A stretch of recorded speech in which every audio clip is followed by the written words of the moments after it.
you don't have any. Good evening. Again, it's October 27th, 2025. It's our regular council meeting, and I'll now call that to order. And we'll begin with the playing of the national anthem.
We'd like to begin by respectfully acknowledging that the town of Shelburne resides within the traditional territory and ancestral lands of the Anishinaabe, including the Ojibwe, Potawatomi, Chippewa, and the people of Three Flares Confederacy.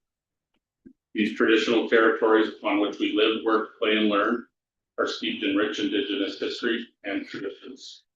It is with this statement that we declare to honor and respect the past and present connection of Indigenous peoples with this land, its waterways, and resources.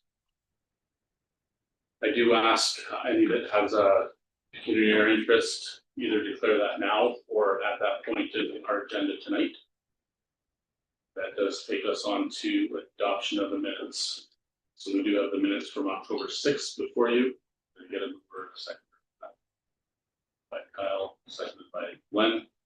All in favor? That now takes us to public participation. So we do have our public question period.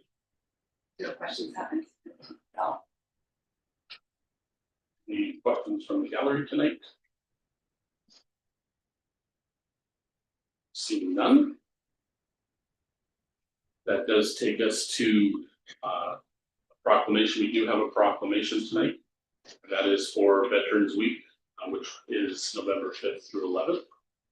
So whereas Veterans Week is a time to honor Canadian veterans and soldiers made up of the young and old who share a common goal of keeping our country strong, proud, and free. And whereas Canada has a long history of providing military assistance in order to secure peace around the world. And whereas peace and freedom are not just words, but values and beliefs worthy of sacrifice yesterday, today, and tomorrow. And whereas Canadian sacrifice and valor will be remembered forever as a rich legacy of peace, freedom, and identity. Now, therefore, to show support for our veterans and their families, I, Deputy Mayor Shane Hall, on behalf of Council, do hereby proclaim November 5th to 11th, 2025 as Veterans Week in the town of Shelburne. That now does take us to council inquiries. Councilor. Okay. My inquiry tonight is on the Strata pit. On November 1st, we have to submit for their permit to take water. Currently, they have applied for 5 million liters of water per day, which is double what we use, and that's for aggregate wash. So November 1st is the final date for commenting on that. Then we have November 10th, where we have to submit comment on Strata Blast Quarry expansion, where they will be blasting to expand their quarry. And on November the 17th, we know about that one where we have to submit for comments on that. So I'm wondering, are we submitting comments on the November 1st and the November 10th? Through the death mayor, yes. Steve Weaver, our planner, is preparing a comprehensive overview of all of the issues associated with Shelburne's concerns. There's certainly, I know, the paper report that we don't comment on trucks. That was a question, but certainly I refer to the fact that in the past, when it was another expansion, what the breadth of the commentary that we had, it was about water quality, it was about water safety. I think the majority of what the engagement sessions have summarized in terms of concerns, the depth, will characterize all of that. The intent, because November 10th is the same night as the council meeting, is we will have that ready, obviously, in advance and submitted. It'll be listed on the agenda of that meeting, or for information, but certainly council can ask questions.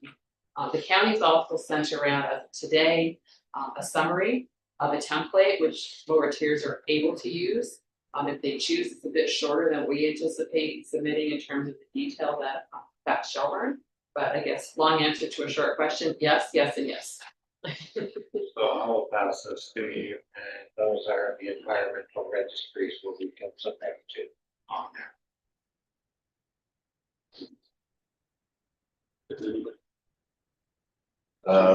As we know, November 11th is fast approaching us. In the past, the fallen soldier banners, hero banners were placed in the streets.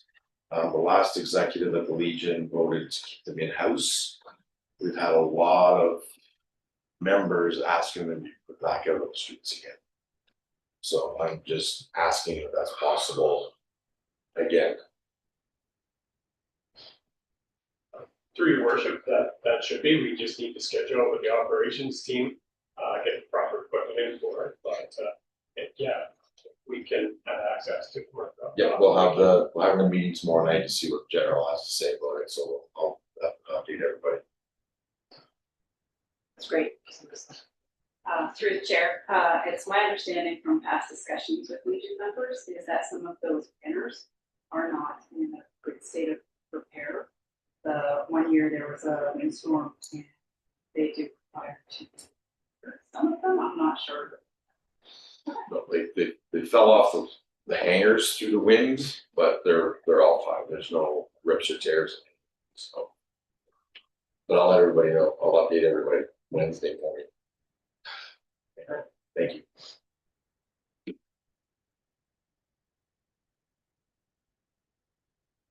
Okay, that takes us to the first item on our agenda, which is a report from the CAO NHC 505 regarding the Shelburne Truck Bypass update. Thanks, Deputy Mayor Hall. So as it's the budget meeting, we usually don't have staff reports, but because of the timing and how important this is to the budget and that through the budget framework, we kind of get incorporated this in here, which is hindsight we could have, but we didn't know.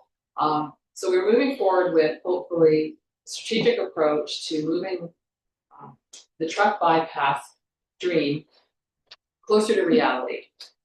So we have been meeting regularly following our delegation to MTO with representatives of MTO staff. So we've had the 5 meetings and I've listed the states. And key to, I guess, the next step in this, based on no preferred route being approved when the Transportation Master Plan or TMP of the County of Dufferin was submitted, is an EA. And that process will allow all of the environmental concerns, preferred routes to be evaluated. I will note that in some cases, this can take 2 to 3 years. We're joking that hopefully it can be an EA on steroids, but that aside, we did, as Town of Shelburne staff and our team, look at potential costs, and we used one in Niagara with respect to a very similar undertaking that was awarded in July of 2025. And the cost was about 1.2 million. So to have a starting point, it was 2 million, which was some of the numbers that were being presented to us through MTO staff. We had confirmation back from the staff team, the MTO, and I included that in the body of this report, that while they're currently not including this as a priority in terms of a funding application, They believe that if there was a collaborative effort and maybe a joint funding approach, that it might be something that could be considered. So we said, okay, if, for example, there could be a partnership whereby the town of Shelburne contributed, and then based on that, we requested similar funding for the county of Dufferin, since it is within the county of Dufferin, bypass would be located. And then we would go back to the province / MTO to see with either the provincial government as a totality or within a region of MTO, the funding could be secured. So it would be based on right now, the premise is $300,000 from us, $300,000 from the county, if council approves this and make a request. And then following that, if there's a confirmation of our two funding sources, that we approach MTO and the province to then contribute $600,000 in 2026 for this project being initiated. That really is the crux of the report. The background is in there that I'm sure just for the sake of the public. The need for a bypass has been identified repeatedly since about 2003. There's been numerous delegations outlining the undertaking of this. At the same time, the County of Dufferin has been very supportive of this initiative, had actually had members of Dufferin County attend with our delegation to these in the past, whether it was at AMO or Roma. So we believe that there's a commitment here in terms of the need. I think we have looked at traffic volume and potentially just the detrimental effect that truck traffic has in our community, and all of that has been captured in our application. So that really is the crux of the report, as I've mentioned. If council supports the inclusion of $300,000, we will then approach this week the Dufferin County Council through a memo or a request for their consideration to support this as well in 2026. I will note that as soon as the agenda was public, MTO staff, not only as a courtesy, but as part of the commitment, were informed. And we also informed county staff as well when the report became public. So it's not like we're hearing about this for the first time. It's certainly been, I think, well structured in terms of the process. $1.2 million is obviously not inexpensive, but it's a critical component for a project of this magnitude. And I'm happy to take Questions? So, I guess just to clarify for the public, because, maybe they're not fully understanding, the 1.2 million is only for the, environmental assessment. Like, it's just gonna cover that, like, in essence, a report. Like, it's so expensive. Yes. I just find that that's absolutely crazy, but, So I guess to just sort of say to the community, like, we have no other option, right? Like, we have to pay this to have the environmental assessment so that we can move forward with the bypass that you've all wanted. So don't be upset with council at spending this money, because it needs to be done in order for you to get what you want. correct. So in your summary of what the EA will undertake, there has to be a very comprehensive assessment of routes. There has to be all of the issues associated with those environmental impacts assessed. It's not just about shortest route. There will be a whole series of different undertakings. And to your point, so that there's probably not an understatement of what bypass is. Yeah. If you're looking at $1 million per lane kilometer on average or more, and this is gonna be, let's say, 15 to 30, there's the context under which what this will cost. So that it could be a $20 to $50 million project, depending on which route is undertaken. Depending as well as whether a route can even be confirmed, but in the absence of an EA, we can't actually have a project, because you can't just take a road, determine that that's the route without the full comprehensive review. And then, in the same point, part of the engagement process on the EA is public consultation. We're probably all aware that not everybody is thrilled with having certain kinds of traffic pass their homes or their place of businesses. So that also has to be balanced in terms of the option. Thank you. So if I can make a comment, it doesn't matter what highway or what route that FDO does, they always do a environmental study, doesn't matter what road. And if you look at, what our premier is proposing for Highway 413 and Bradford bypass, our cost for a truck bypass is nothing. in reality. And again, it's the province that picks up the majority, not us. So we have to be thankful in that regards. Okay, so we do have a recommendation before us. Needing a second.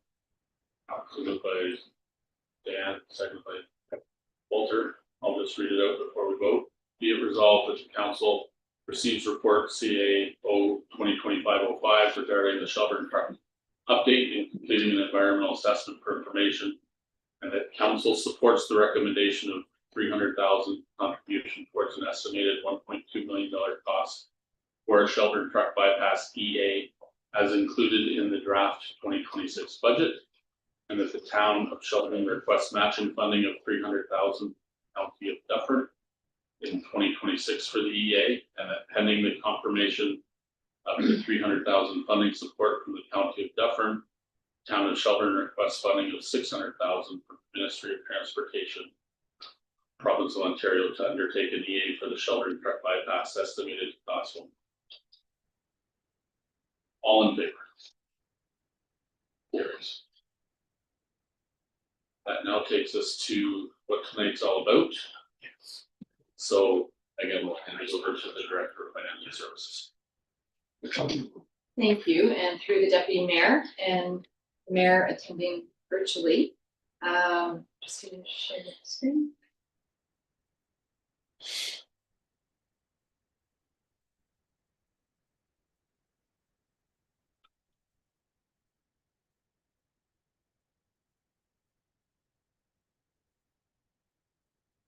Okay, so there aren't any surprises in this budget. Council already this year has dealt with the asset management plan update as well as adopting the 10-year financial plan. And both of those documents is what made this one.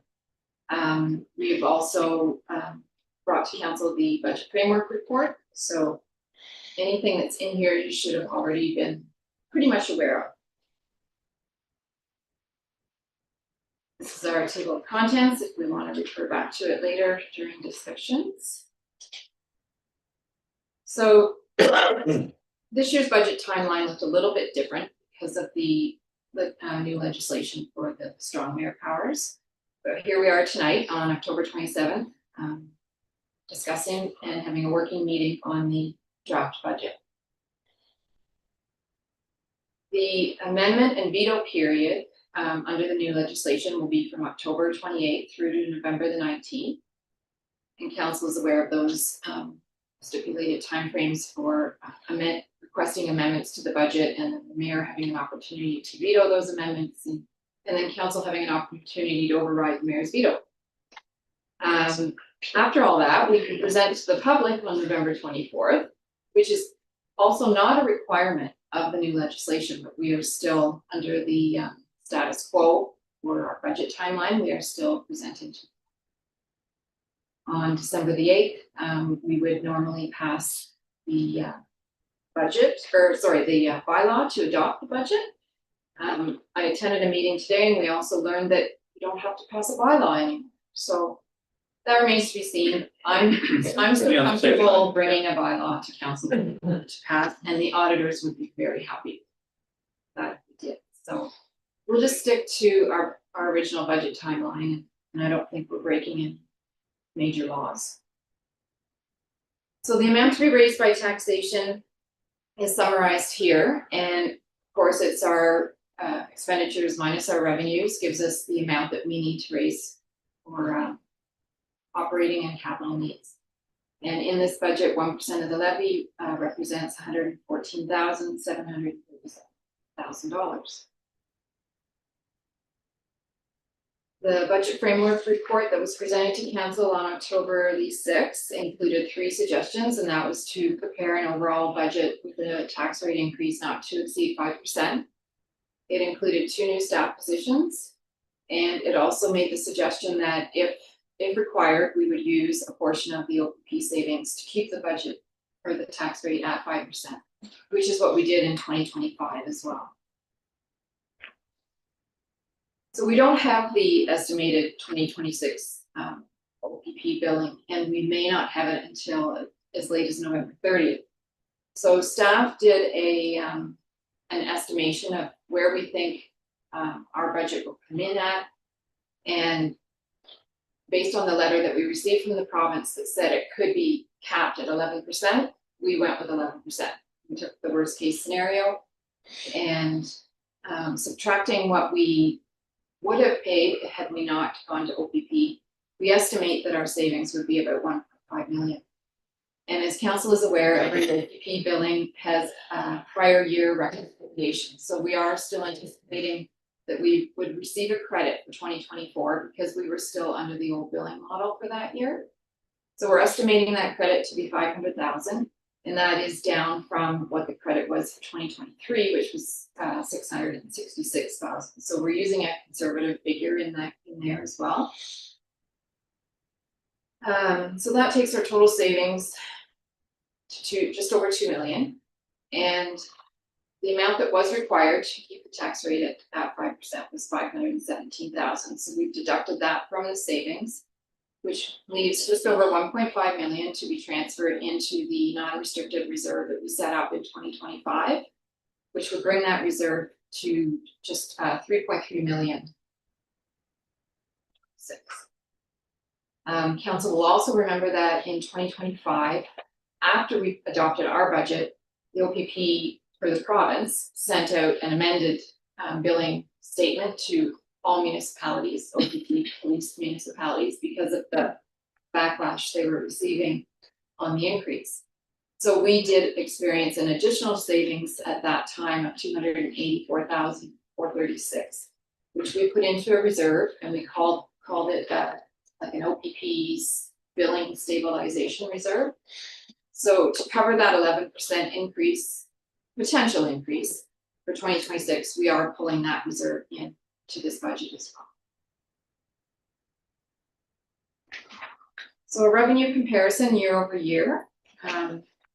This is something that you're used to seeing. The majority of our revenue is made up through taxation, and this year represents a 5.4% increase in the levy, which is a 5% increase in the tax rate. The biggest adjustment here is the increase that we are needing to use from the tax stabilization reserve. So under general government, where you see a 28% increase in revenues, that is the transfer from reserves from the tax stabilization reserve. Under the expenditures, these generally include cost of living increases. As mentioned, we have the 2 new staff members in here. The expenditures of the town are also made up of boards and committees that we don't always have a lot of care and control over, and that represents 27% of our expenditures. Any municipal grants that are awarded are offset by the expenditures.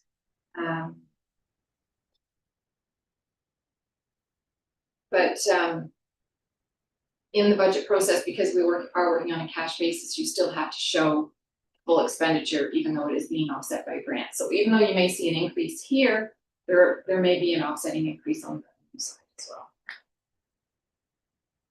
well. This chart also includes all of the suggested transfers to reserves that were identified in the long-term capital plan.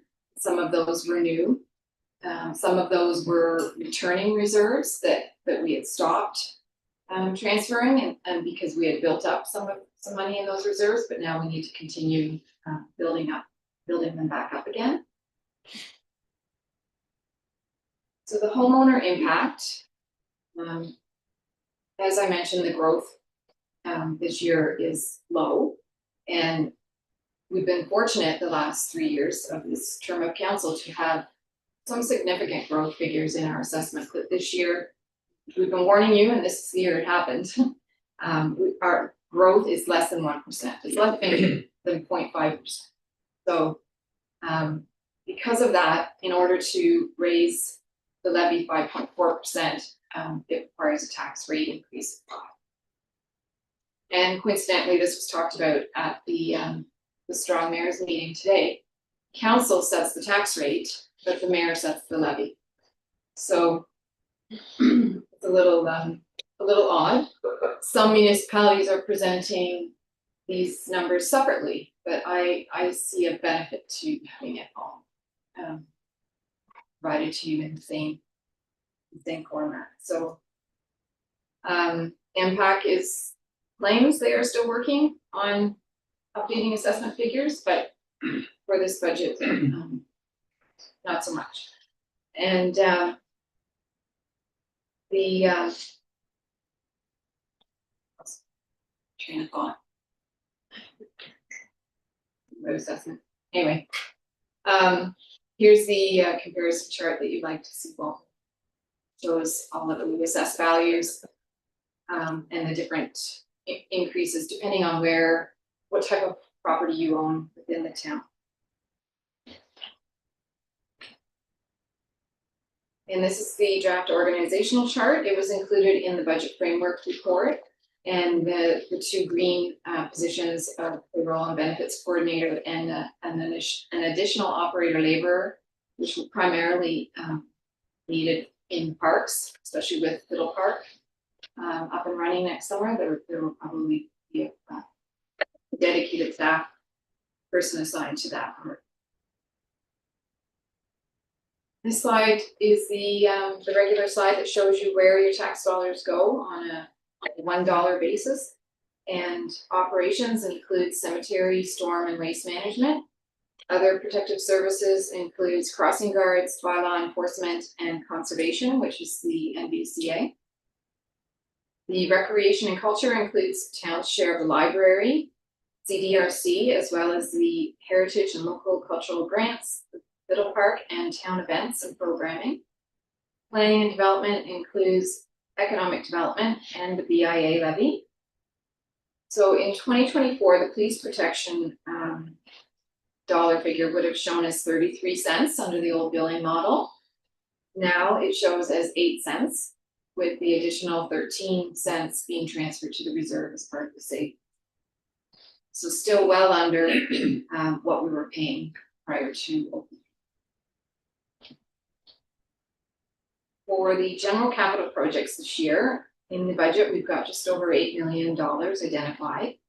Parks and Recreation includes a playground for both Highland Village and Fieldgate, as it's anticipated that those subdivisions will be assumed before the end of next year.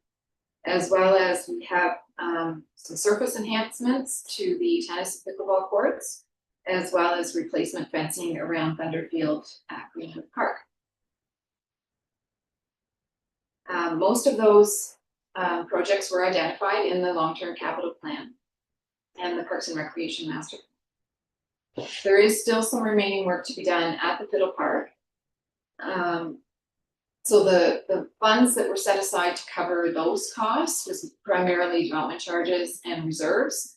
So those, I haven't re-inputted those costs into the 2026 budget. They will finish themselves out whenever it happens and be funded from the reserves that were identified in 2025. The operations budget includes the continued work on the workshop expansion and cold storage, in addition to some replacement equipment that was identified in the asset management plan. Under infrastructure, we have the urbanization of Pine Grove Avenue that has been listed as an upcoming capital project for many years. Our engineers started doing test holes and some preliminary engineering work this year on that. And we are utilizing OCIF money and gas tax funds to put towards that project, which is estimated to be about $4 million. In addition to those funds, we will probably end up having to borrow approximately 1.2 million. So in the budget, I have built in a new debenture loan, 10 years for 1.2 million for that project. The Sister Streets come off I was gonna say, in 2026, last year for the Sister Streets. So it'll just flow right in. It'll be like we're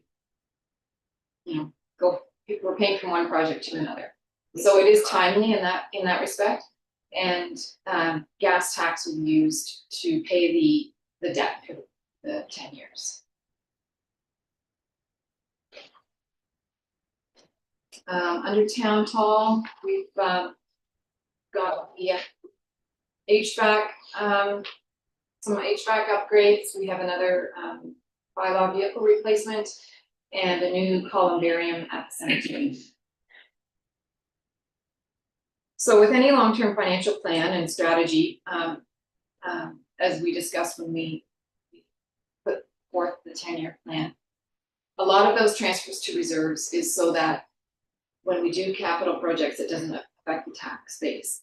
So this chart shows where primarily our funding is coming from development charges, gas tax, OCIF funding. Potential grants, it does say 0, because there is a grant in there, but it's so small it didn't even register on the chart. So we do have only 1% coming from water and sewer rates and the tax base.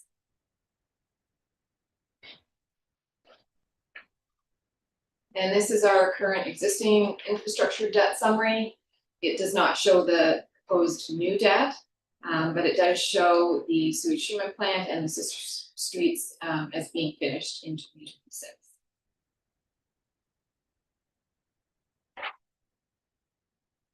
And this is a summary of the reserves. And this is excluding any water and sewer funds. It's just general reserves. And it shows what our beginning balance is, what we're proposing to put into reserves in 2026, as well as what's coming out. For the beginning balances, if you were to go back to last year's presentation and look at where we ended, where we expected to end in 2025, you'll see differences.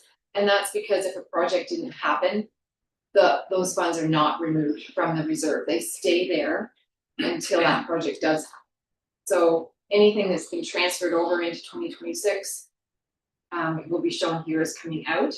So the only exception to that is the Fiddle Park. We know those funds are going to be spent. We've awarded that contract. That RFP has been awarded, and those funds are gone. So as an example here, the Parks and Recreation levy is starting off at 0. That's because we used it all in 2025 for the Fiddle Park. And that is one of the reserves that we are reintroducing again for 2026. And this chart also does not include the OCIF reserves or the gas tax reserves. Those are dedicated separate bank accounts that have conditional ties to them as to what we can spend them on, and they've already been identified in the budget for where we are using them.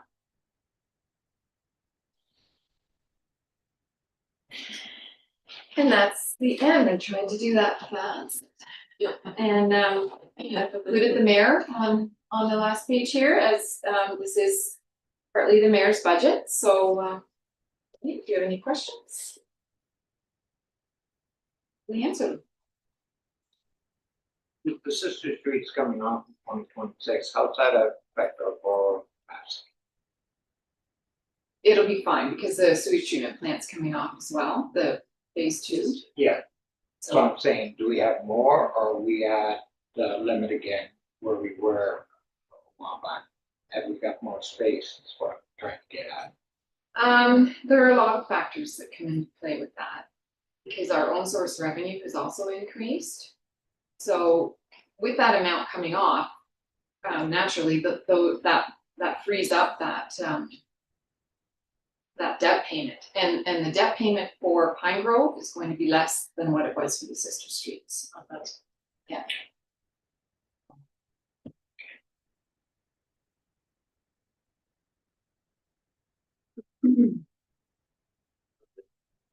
Comment, again, very good work, both of yous. I don't know how much you played in that, Mr. Wade Mills, but anyways, but very good work, like always.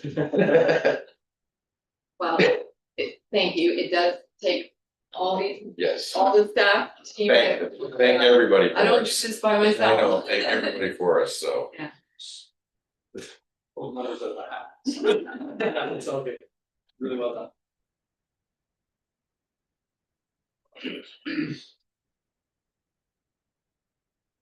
You have a recommendation. By Councillor Charlie, seconded by Councillor Sample. So that is be it resolved that staff be directed to take the proposed draft budget to a public meeting on November 24th, 2020. All in favor? That carries. You, That now takes us to the section for notice of motion. Anybody have anything? Nothing, that now takes us to communications. Does anybody have anything they'd like to pull out of the list? See nothing. I'm gonna get a motion to receive. Moved by Councillor Sample, seconded by Councillor Vegan. All in favor? That carries. This session, we do have the affirming bylaw. We have moved and seconded. Moved by Councillor Vegan, seconded by. All in favor? That carries. Takes us to adjournment. Moved by Councillor Donato, seconded by Councillor. All in favor? Carries. Very much. Back to speed. That's this budget meeting.